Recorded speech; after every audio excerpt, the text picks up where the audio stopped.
Good morning, everyone. This is again Sheena Maria Pad, and I will be discussing to you Sigmund Freud, and other pronounce it as Simon Freud. So Sigmund Freud is the father of psychology as well as the father of psychosexual theory of development. 1856-1939. The biography of Sigmund Freud. Sigmund Freud was born in 1856 in an Austro-Hungarian empire. Freud's father was a small-time merchant and his mother was a second wife of his father. He had two half-brothers who were 20 years older than him. His family background was a Jewish, but Freud was an avowed atheist. In this period, a Jewish man, Freud's only career options were medicine and law, and he chose medicine and specialized in neurology. He married in 1886 and moved to Vienna, Austria, and opened a practice specializing in nervous and brain disorders. In 1900s, he introduced the world to Freudian slips or the slips of the tongue. And one of the examples is, "Can I give you a hand?" said to one armed person. Psychoanalytic theory of Dr. Sigmund Freud. So he developed psychic apparatus, of which a structural concept of personality composition. There are three major components of psychic apparatus. These are libido, consciousness, and the structures of personality. Libido, according to Freud, is the state of behavior in which is driven by the unconscious biologically based urges and derived from one source, which is the sexual energy or sexual drives, which needs immediate gratification. Another is the consciousness, of which he develops the three levels of consciousness: the conscious, the preconscious or subconscious, and the unconscious, of which later we will be discussing. And last is the structures of personality, the id, the ego, and the superego. Another thing that Sigmund Freud introduced was the instinct. Instinct is an inborn psychological representation of an inner somatic source of excitation. And there are two tendencies of instinct: the eros and the thanatos. Eros are drive or life instincts, and thanatos are the death instincts. Eros focuses on libido and erogenous zone, and thanatos focuses on suicide and aggressive drives for death.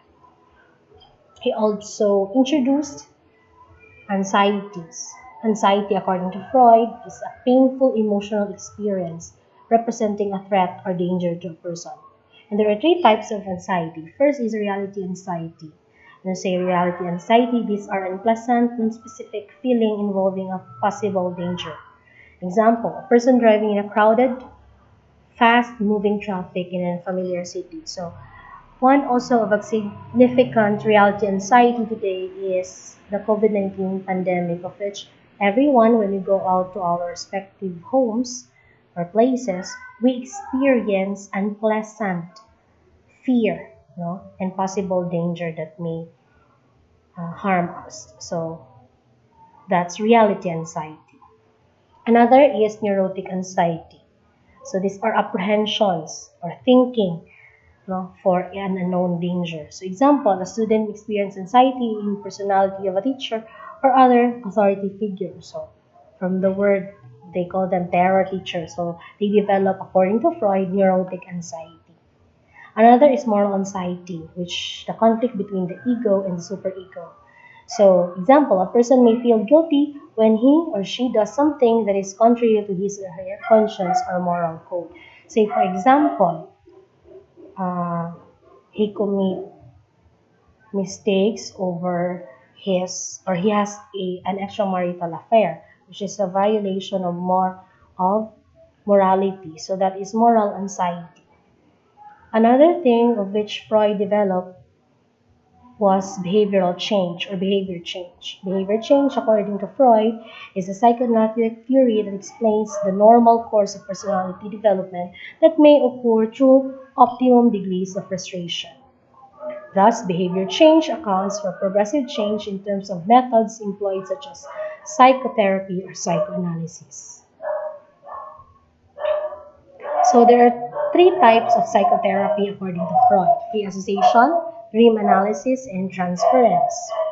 According to Freud, free association is a technique that is employed with which the analyst, therapist, or worker suggests the patient to verbalize every thought that comes to mind, regardless how irrelevant or repugnant it may appear. So, free association, according to Freud, verbalizes or the person verbalizes to the therapist or the worker the thing uh, that he or she somehow thinks, or feel.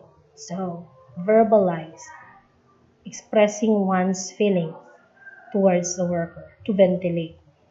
Another is dream analysis. This is a technique in which an analyst therapist manages to uncover unconscious material by having patient free association to dream images. So, dreams are the royal road to the unconscious. So, according to Freud, dreams have meanings.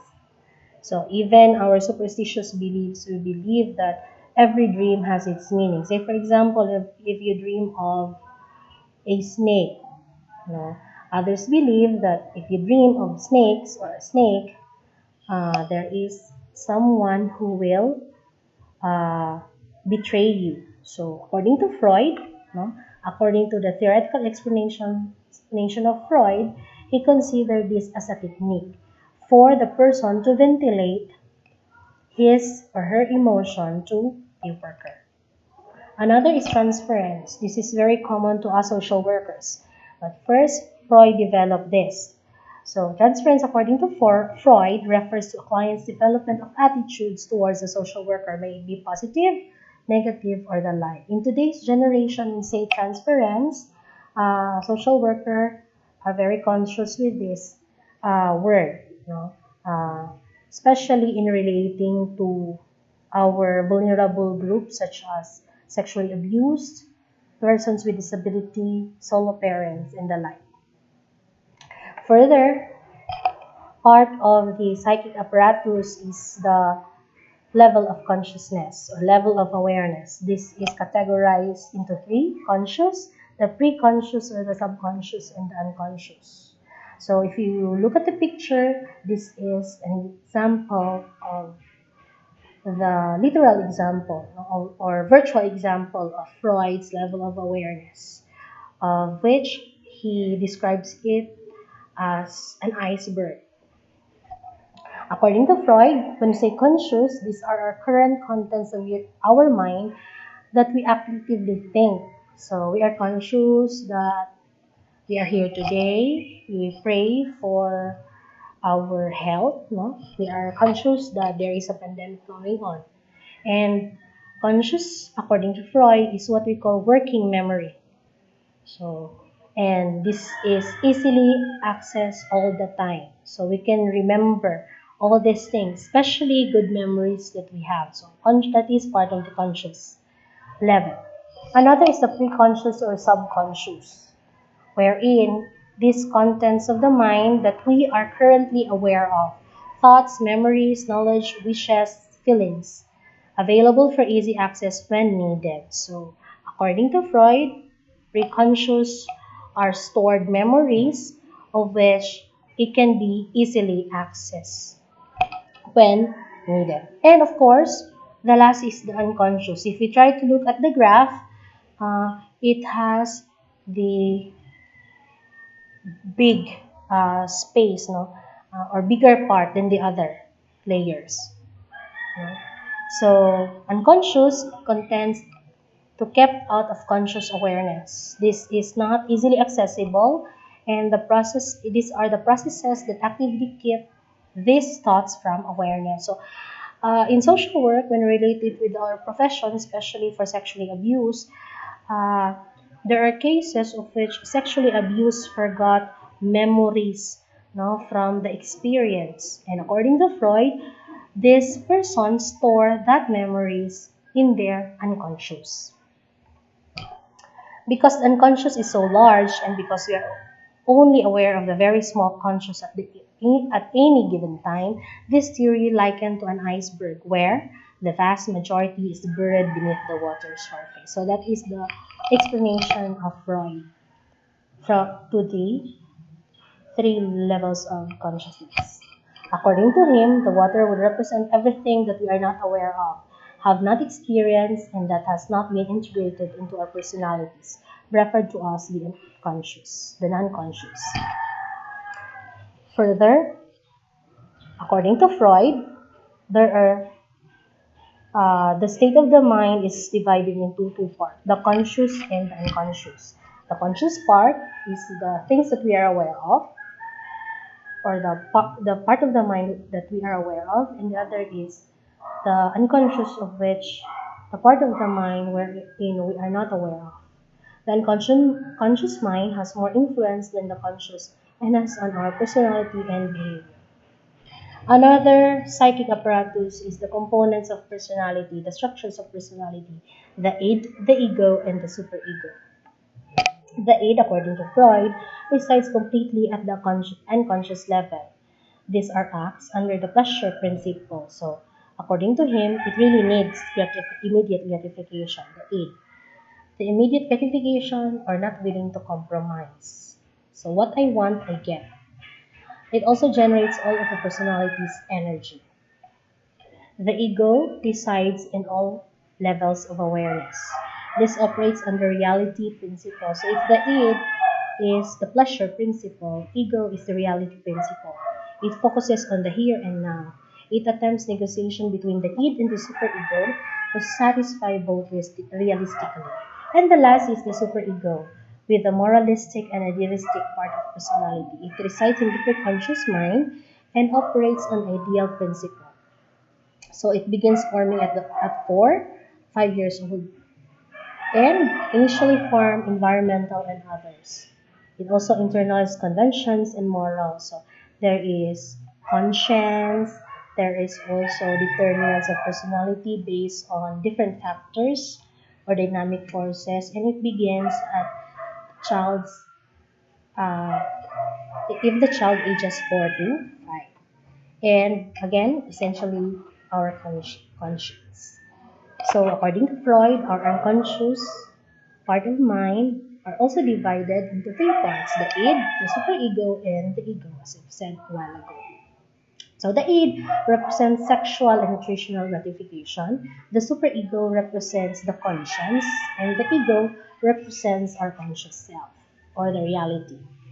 Freud believed that these three parts affect our personality development and our individual behavior. He also maintained that our early childhood experiences, usually involving our relationship with our parents and family, are stored in our conscious mind. So after the psychoanalytic theory, we will proceed to psychosexual theory. According to Freud, he believed that an individual's sexual satisfaction or frustration was the key element in personality development. He also stated that the sex drive was the greatest shaper of personality and that sexuality was even present in infants. Remember the psychic apparatus known as libido, which focuses on sexual urges.